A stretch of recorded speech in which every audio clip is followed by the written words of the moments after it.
بسم اللہ الرحمن الرحیم۔ انسان کی آزادی اور اس کے حدود کے حوالے سے جو نا بات ہوگی کہ کس حد تک انسان آزاد ہے فطری طور پر، اور آیا اس کے حدود ہیں، کیا حدود ہیں۔ ٹھیک ہے، تو میں یہاں پہ تقسیم کروں گا، ایک انسان اپنے ذہنی اعتبار سے سوچ بچار کے لحاظ سے کس حد تک آزاد ہے، اور دوسرا اپنی زندگی میں رہن سہن کے اعتبار سے کس حد تک آزاد ہے۔ یہ دو تو جہاں تک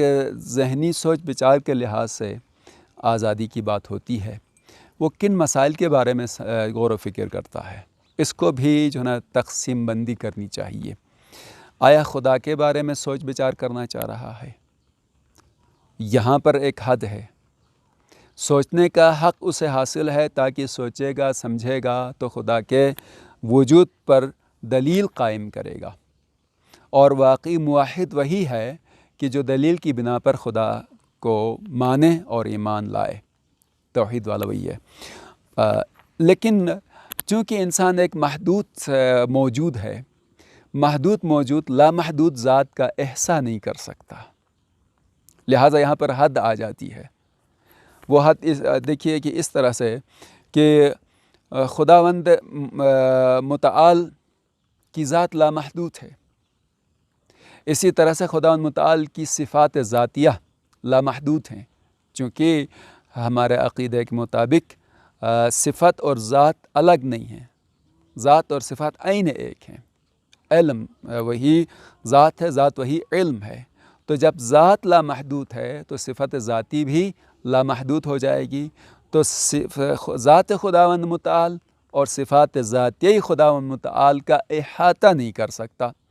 محدود لامحدود کا احاطہ نہیں کر سکتا۔ یہ عقلی ایک جو نا فارمولہ ہے، عقل یہ کہتی ہے کہ ایک محدود چیز لامحدود کا احاطہ نہیں کر سکتی۔ یعنی آپ ایک گلاس میں پورے جگ کا پانی اس میں نہیں ڈال سکتے، نہیں آ سکتا اس میں، چونکہ اس کی حد یہ ہے، کم ہے گلاس کی حد، لیکن جگ کی حد اس سے زیادہ ہے۔ تو گلاس میں جو نا جگ میں جو مظروف ہے وہ پورے کا پورا گلاس کے اندر نہیں آ سکتا۔ اسی طرح سے لے جائے، اگر کوئی ذات لامحدود ہے تو وہ لامحدود ذات محدود کے احاطے میں نہیں آ سکتی، لہٰذا خدا کی ذات اور خدا کی صفات ذاتیہ کے بارے میں سوچنا اور اس کا احاطہ کروں، اس سے جو ہے نا عقل کہتی ہے کہ اس کی طرف نہ جاؤ، اور احادیث بھی ہمیں ملتی ہیں کہ اس کی طرف نہ جاؤ۔ اس میں کوئی بھی انسان، حتیٰ سرکار دو عالم صلی اللہ علیہ وآلہ وسلم بھی شامل ہیں، چونکہ محدود ہیں وہ بھی، خدا لامحدود ہے نا، خدا کے سوا تمام اشیاء، تمام جو نا مخلوقات، انبیاء، اولیاء سب محدود ہیں، لہٰذا ذات خدا اور صفات ذاتیہ خداوند متعال کا احاطہ نہیں ہو سکتا۔ تو اس میں حد سے زیادہ جب آپ نے ثابت کیا کہ خدا ہے، خدا جو نا کمال کا مالک ہے، علم کا مالک ہے، وہ ہمیشہ سے زندہ ہے، وہ قدرت لامحدود قدرت کا مالک ہے، یہاں تک ثابت کیا نا، اب اس کی قدرت کیسی ہے، اس کا علم کیسا ہے، اس کے علم کی کیفیت کیا ہے، اس کی طرف نہ جائیے، یہاں پہ آپ نہیں جا سکتے، چونکہ آپ محدود ہیں، لامحدود نہیں، احاطہ نہیں کر سکتے۔ جی، اب خدا کی صفات فعلیہ ہیں، خدا کی صفات فعلیہ ہیں، خدا کی صفت فعل پر جتنا غور کر سکتے ہیں کریے گا، اور یہ صفت فعل سے مراد جب ہم کلام میں بحث کرتے ہیں تو میں خدا کا فعل ہوں، آپ خدا کے فعل ہیں، ٹھیک ہے۔ بھئی دیکھیے، یہ مکان جو میسن نے بنایا ہے، یہ اس میسن کا فعل ہے یا نہیں ہے؟ یہ اس کا کام ہے، ہم کہتے ہیں نا، یہ اس کا کام ہے۔ اس کی ہنرمندی کو آپ جتنا غور کریں، اس نے اینٹیں کیسے رکھی ہیں، یہ سارا سلسلہ، تو آپ خدا کی صفت فعل پر، فعل خدا پر غور کر سکتے ہیں، اور جتنا غور کریں گے اتنا خدا کے حوالے سے حکمت اور اس کی قدرت مطلقہ سمجھ میں آ جائے گی۔ چنانچہ آپ انسان کے اسٹرکچر پر، ظاہری سے لے کر اس کے آرگنز کے بارے میں جتنا آپ غور کرتے ہیں اتنا آپ کو اس کے اندر اسرار، اور ایک کتنا یعنی عین اس کے کی ایک عضو انسانی بہت نازک ہے، توجہ ہے آپ کی، یعنی نازک ہے، لیکن اس کے باوجود اتنا پختہ کام کر رہا ہوتا ہے کہ ماضی کے انسان تو 300 سال تک بھی زندہ رہتے تھے، ٹھیک ہے، یہی اعضاء و جوارح جو ہمارے کڈنی اور جو ہے نا ہارٹ یا دیگر آرگنز، لیکن ان کا اتنا سارا، تو خداوند متعال کے اس فعل پر جتنا غور کر سکتے ہیں آپ کو جو ہے نا آزادی فکر ہے یہاں پر، چونکہ خدا سمجھ میں آ جاتا ہے۔ بس آیت اللہ جوادی عملی کہتے تھے، اور کہ یہ جو خدا کی ذات ہے اور خدا کی صفت ذاتیہ ہے، اس کی طرف جانے کے حوالے سے ریڈ زون ہے، آدمی ریڈ زون میں انٹر نہ ہو جائے۔ لیکن یہ جو صفت فعل ہے خدا کی، اس افعال خدا پر جتنا غور کر سکتے ہیں آپ کو آزادی ہے۔ اچھا، یہ تو ہو گیا۔ اس کے علاوہ باقی اب تو بتا دیا نا کہ کائنات کے حوالے سے غور فکر کرنا چاہتے ہیں آپ آزاد ہیں، بس ذہنی اعتبار سے آپ کو یہاں پر محدودیت ہو گئی، حد بندی ہو گئی ذات خدا اور صفت ذاتیہ خدا کے حوالے سے، باقی حوالے سے آپ کو آزادی ہے، تاکہ آپ کو علم حاصل ہو جائے گا، آپ کو معلومات حاصل ہو جائیں گی، جو ہے نا آپ آزادی ہیں، آپ آزاد ہیں ذہنی اعتبار سے۔ اب آتے ہیں کہ دین اسلام نے اس میں کوئی پابندی نہیں لگائی ہے۔ البتہ آپ احکام کے فلسفے کے حوالے سے جو ہے نا غور فکر کرنا چاہیں گے، تو بعض احکام میں اسلام ایسے ہیں کہ جہاں پر خداوند متعال نے اور پیغمبر اکرم نے معصوم نے اس کی حکمت اور اس کا کاز بیان نہیں کیا ہے، اور کاز اور علت بیان نہ کرنا خود جو ہے نا سبب ہے کہ تاکہ آپ خدا کی خدا ہونے کے اعتبار سے بندگی کریں۔ اس پر کسی اور وقت جو نا انشاءاللہ ہمیں موقع ملا تو بات کریں گے۔ صرف یہ ہے کہ میں یہ بتانا چاہ رہا ہوں کہ احکام شریعت کے حوالے سے آپ کیوں اور چرا اس پر غور کریں گے، تو بعض ایسے ہیں کہ جس کے بارے میں علتیں بیان نہیں ہوئی ہیں، لیکن چونکہ آپ یہ تسلیم کر رہے ہیں کہ میں خدا کا بندہ ہوں اور مجھے خدا کی مرضی کے مطابق، خدا کی رضا کے مطابق زندگی گزارنی ہے، چونکہ یہ اس کا حکم ہے، بس مجھے مان لینا چاہیے، یہ آپ کے لیے کافی ہوتا۔ اچھا، اب اس کے بعد آتے ہیں معاشرے میں جو ہے نا کس حد تک میں آزاد ہوں۔ ٹھیک ہے، اس اعتبار سے ظاہر ہے کہ اسلام دین عقل ہے، دین فطرت ہے۔ آپ کی عقل بھی یہ کہتی ہے کہ اس حد تک آپ آزاد ہیں کہ دوسرے کی آزادی میں آپ مخل نہ ہوں۔ عقل بھی اجازت نہیں دیتی ہے، قطع نظر از دین اسلام کے، عقل اجازت نہیں دیتی ہے کہ آپ اپنی آزادی کی خاطر دوسرے کی آزادی کو چھین لیں، نہ، خود بخود یہاں پر حد آ جاتی ہے۔ مثلاً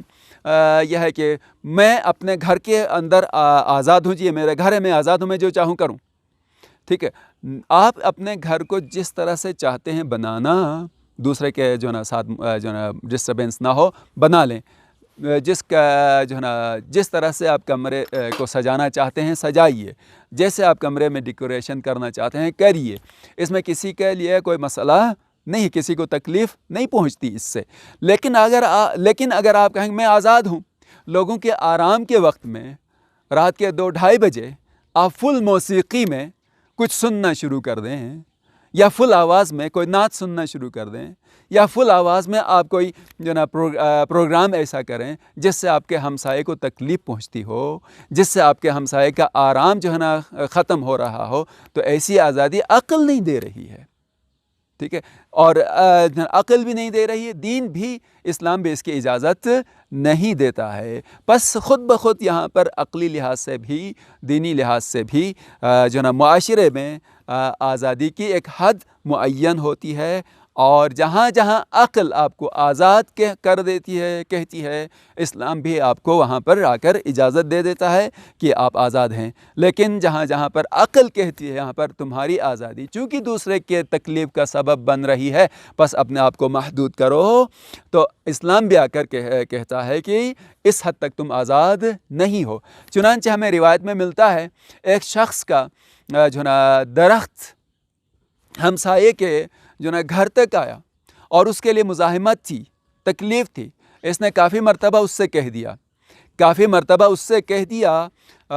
لیکن نہیں مانا، تو رسول خدا صلی اللہ علیہ وسلم کی خدمت میں وہ صحابی آیا اور اس نے شکایت کی، اس نے اس ہمسائے کو بلایا اور ان کو بہت ساری چیزیں بتائیں، کہا کہ تم اپنے درخت کے اس شاخ کو جو ہمسائے کے لیے باعث اذیت ہے، اسے توڑ دو، میں تمہارے لیے جو ہے نا اس ثواب کا ضامن ہوں، جنت میں تمہارے لیے میں جو ہے نا درخت کا ضامن ہوں، لیکن وہ جو ہے نا بضد رہا کہ میں اپنے درخت کو نہیں جو ہے نا توڑوں گا، میں اپنے درخت کی شاخ کو نہیں توڑوں گا، تو ایسے میں رسول خدا صلی اللہ علیہ وسلم نے حکم دیا کہ جاؤ اس کے درخت کو توڑ دو، ختم کرو۔ کیوں؟ اس لیے کہ لا ضرر ولا ضرار فی الاسلام، یہ فقہ میں ایک باقاعدہ سے قانون ہے، لا ضرر ولا ضرار فی الاسلام۔ اسلام میں یہ ہے کہ نہ خود نقصان اٹھاؤ اور نہ کسی کو نقصان پہنچاؤ۔ اس طرح سے آپ آزاد ہیں کہ آپ خود بھی نقصان نہ اٹھائیں اور دوسرے کو بھی نقصان نہ پہنچائیں۔ آپ کی آزادی سے دوسرے کو نقصان پہنچتا ہے تو یہاں پر عقل بھی، اسلام بھی آ کر آپ کو محدود کر دیتے ہیں۔ آپ کی آزادی کی حد یہاں تک ہے کہ دوسرے کو نقصان اور تکلیف نہیں پہنچنی چاہیے۔ تو بس میں نے خلاصہ یہ عرض کیا کہ سوچ بچار کے اعتبار سے کہاں تک آزاد ہے۔ خدا کی وحدانیت کے بارے میں سوچنا چاہتا ہے تو میں نے حد بتا دیا کہاں تک آزاد ہے۔ معاشرے میں رہن سہن کے اعتبار سے آزادی کی بات کر رہے ہیں تو ہم نے یہ بتا دیا کہ کس حد تک آزاد ہے، کس حد تک آزاد نہیں ہے۔ اس کے علاوہ بالآخرہ میں یہ کہوں گا کہ اچھے سوچ کو پروان چڑھانا چاہیے اور منفی سوچ کو پھر وہیں پر ختم کرے۔ میں آزاد ہوں کہہ کر اگر منفی سوچنے لگے گا تو ایک وقت ایسا آ جائے گا اس کا ذہن مفلوج ہو جائے گا اور حتیٰ دیوانگی تک لے کے جاتا ہے، یہ غلط لے جاتی ہے یہ غلط سوچ، اور بیکار بیٹھ کر سوچنے والا یہ بھی سوچنے کے اوپر بھی سوچنے کی ضرورت ہے۔ ایک جملہ فنی عرض کروں گا کہ اگر آپ منفی چیزوں کی طرف آپ کا ذہن لے کے جاتا ہے تو وہیں پر آپ کو چاہیے کہ اس طرح کی سوچ کی طرف نہ جائیں، کیونکہ آپ کو نقصان پہنچائے گی۔ میں ابھی اس وقت عقلی لحاظ سے بات کر رہا ہوں،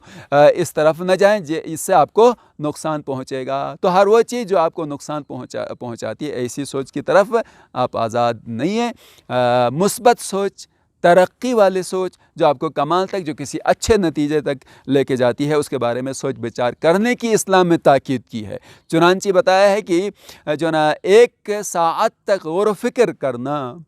70 سال کی یا 70,000 سال کی عبادت سے افضل ہے۔ تو وہ سوچ جو آپ کو کمال کی طرف گامزن کرتی ہے اور آپ کو اچھے نتیجے کی طرف لے کے جاتی ہے، آپ کو خدا کے قریب کرتی ہے، رسول کے قریب کرتی ہے، دین کے قریب کرتی ہے، انسانیت کے قریب کرتی ہے، اس طرح سے سوچنا خالی عبادت سے بہتر ہے۔ انشاءاللہ کہ اچھا سوچیں اور اچھا نتیجہ لے لیں، مثبت سوچیں، مثبت نتیجہ لے لیں، منفی سوچ سے، نگیٹو سوچ سے، نگیٹو فکر سے اپنے آپ کو دور رکھیں۔